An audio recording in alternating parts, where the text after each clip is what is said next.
So dear friends, आज के video में एक बहुत ही रिलेवेंट बड़ा बर्निंग टॉपिक लेकर आए हैं हम लोग कि इंडिया और नेपाल का जो बॉर्डर इशू है 2020, जिसमें मुझे पर्सनली भी बड़ी क्यूरियोसिटी थी। मीडिया में जो इन्फॉर्मेशन मिल रही थी उसको बहुत सर्च करा कि मीडिया अपने एंगल से दिखा रहा था, तो अनबायस्ड होकर उसका क्या रीजन है और इंडिया और नेपाल के जो रिलेशन बरसों से बहुत स्ट्रांग रहे हैं, बहुत फ्रेंडली रिलेशन रहे हैं, उसके बीच में डिस्प्यूट क्यों क्रिएट हो रहा है।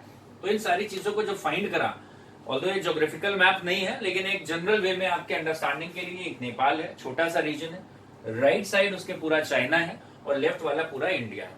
जब इंडिया के ऊपर ब्रिटिशर्स का रेजिम था, ब्रिटिशर्स यहाँ पे रूल करते थे, कॉलोनियल पीरियड थे, तो उस समय एक टाइम ऐसा आया था कि नेपाल की जो किंगडम थी, जो नेपाल के किंग थे और वो ब्रिटिशर्स के बीच में एक फाइट हुई थी। तो जो इनका गोरखा रीजन था उसने बहुत सारे टेरिटरी को डोमिनेट कर लिया था। तो फिर ब्रिटिशर्स के बीच में और नेपाल के बीच में एक फाइट हुआ, उसमें नेपाल को बहुत सारे रीजन छोड़ने पड़े थे।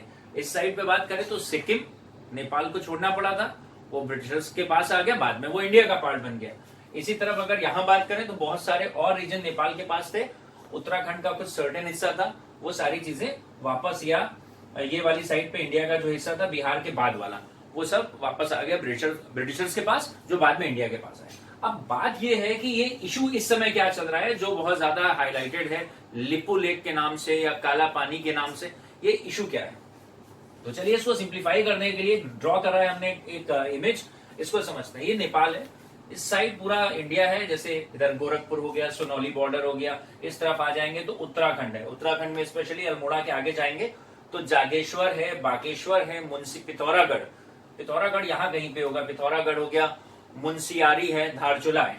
तो ये जो उत्तराखंड, मतलब हम यूके लिख दे रहे हैं, यूके मतलब इंडिया वाला उत्तराखंड, तो वहां पे यूके का एक बॉर्डर खत्म होता है। अब इंपॉर्टेंट बात यह है कि ये जो एरिया है, ये डिस्प्यूट का एरिया यहाँ पर है। डिस्प्यूट कैसे है? ब्रिटिशर्स के टाइम पर एक सुगौली की ट्रीटी हुई थी, एक अग्रीमेंट हुआ था सुगौली का, उसमें नेपाल और इंडिया का बॉर्डर कैसे डिसाइड करा जाए। तो एक महाकाली रिवर है, ये इसको आप मान लें, ये महाकाली रिवर आ रही है, तो बोला गया कि महाकाली रिवर से जो लेफ्ट वाला हिस्सा है वो इंडिया का है और राइट वाला हिस्सा जो है नेपाल का है। तो महाकाली रिवर को एक डिवीजन पॉइंट माना गया, तो उसके लेफ्ट में जितना एरिया है वो इंडिया का और राइट साइड वाला जो है वो नेपाल का है। लेकिन बरसों से ये मैप ऐसे ही चला है, इसके ऊपर किसी ने बहुत ज्यादा जोर नहीं दिया। और नेपाल को अगर बात करें तो नेपाल एक फुल कॉन्स्टिट्यूशन बन के आया 91 के आसपास या 90 के आसपास। इनकी पूरी एक डेमोक्रेटिक नेशन जो पूरी तरह बना वो 1990 के बाद बना है।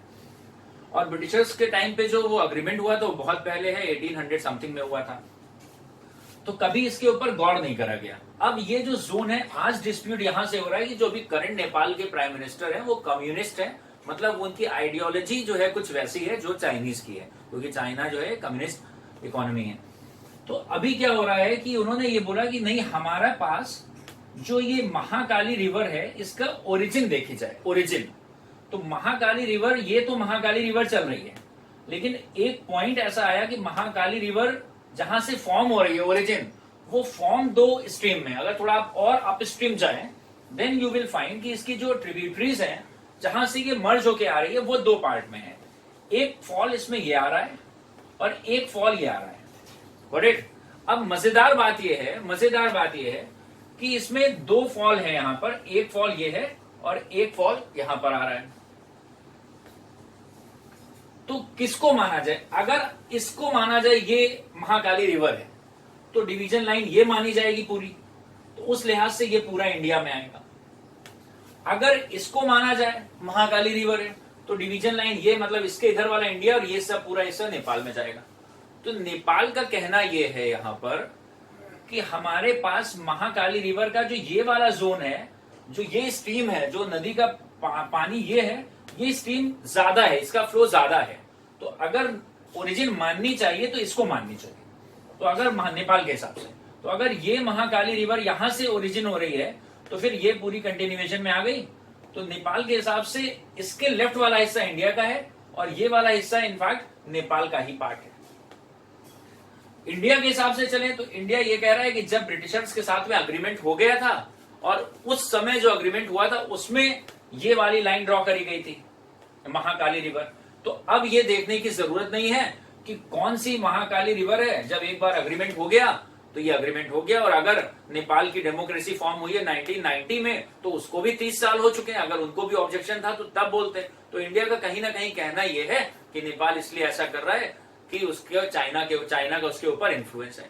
अब एक और पार्ट है कि इंडिया इतने हिस्से के लिए, जबकि ये बहुत ही छोटा सा हिस्सा है, around 350 square kilometre, 350 square kilometre, लगभग 19 किलोमीटर चारों तरफ से कर लीजिए, बस इतना छोटा सा एरिया। तो what is the utility of this particular area, कि इस एरिया की वजह से क्यों डिस्प्यूट क्रिएट हो रहा है। एक्चुअली यहां पर इंडिया ने एक पोस्ट बना रखी है, बगल में चाइना है, और चाइना का एक पर्टिकुलर जगह है बुरांग काउंटी।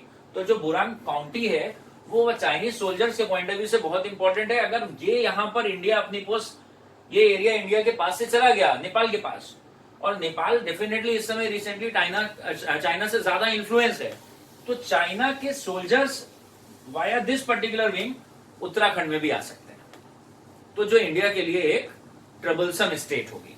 तो इंडिया इस एरिया को छोड़ने पे, किसी भी तरह छोड़ने के लिए एडमेंट, किसी भी तरह इसको रिटेन करने के लिए एडमेंट है, बिल्कुल एडमेंट है कि इस एरिया को नहीं छोड़ेंगे। तो डिस्प्यूट यहां से जो क्रिएट हो रहा है वो इसका रीजन ये है कि महाकाली रिवर के लेफ्ट वाला हिस्सा इंडिया का है, राइट वाला नेपाल का है। तो महाकाली रिवर जो है वो ओरिजिन उसकी कहां से है वो डिस्प्यूटेड है। तो नेपाल का कहना है कि ओरिजिन इस वाली लाइन को मानना चाहिए क्योंकि ये मेन फ्लो है। तो जनरल वे में भी बात यही सही लगती है कहीं ना कहीं कि जो मेन फ्लो है उसी को नदी मान लेना चाहिए, बाकी तो ट्रिब्यूटरीज हैं। लेकिन इंडिया का कहना यह है कि जब ब्रिटिशर्स के टाइम पे नेपाल और ब्रिटिशर्स के बीच में, किंगडम ऑफ नेपाल और ब्रिटिशर्स के बीच में जब अग्रीमेंट हुआ था, तो उस मैप के हिसाब से तो ये लिखा गया है महाकाली रिवर, तो फिर आज उसको चेंज करने की जरूरत क्यों हो गई। So this is the basic reason for the dispute between. तो केवल इतने एरिया का डिस्प्यूट है कि ये एरिया किसको बिलोंग करता है। इसी में लिपो लेक की हम बात कर लेते हैं, इसी में हम बहुत सारे और भी छोटे छोटे जगह आ जाती हैं। इंडिया इसको यहाँ पे चाहे इसलिए भी रहा है कि जो कैलाश मानसरोवर अपनी एक ट्रेवल इंडिया करता है, यूजुअली वो सिक्किम के नाथुला पास से होते हुए जाता है, तो जो टूरिस्ट होते हैं उनको बहुत लंबा पड़ता है। तो टूरिज्म के पॉइंट ऑफ व्यू से इंडिया के लिए बहुत अच्छा होगा कि अगर यहाँ से डायरेक्ट कनेक्टिविटी हो जाएगी। तो इंडिया यहाँ पे रोड कंस्ट्रक्ट कर रहा है, नेपाल का ऑब्जेक्शन है कि ये हमारी टेरिटरी है, और इंडिया का कहना है ये हमारी टेरिटरी। तो मैं भी इसको लेके बहुत क्यूरियस था, दैट्स व्हाई मैंने इसको थोड़ा ड्रॉ करा, काफी रिसर्च करी। तो केवल एक पर्टिकुलर एरिया पे डिस्प्यूट है, और एक नदी जो एक रिवर है उसके लेफ्ट वाला पोर्शन इंडिया का है, राइट वाला नेपाल का है। लेकिन डिस्प्यूट इस पे है कि नदी की ओरिजिन यहां से मानी जाए या यहां से मानी जाए। तो उसमें मुझे लगता है कि ये वीडियो जो है आपको भी उतना क्यूरियस इन्फॉर्मेशन दे पाएगा, आपकी क्यूरियोसिटी को सेटिस्फाई कर पाएगा। आप भी थोड़ा रिसर्च करिएगा, और अगर आपको कुछ और डिटेल्स मिले तो आप भी मुझे कम्युनिकेट करिएगा। Thank you for watching this video.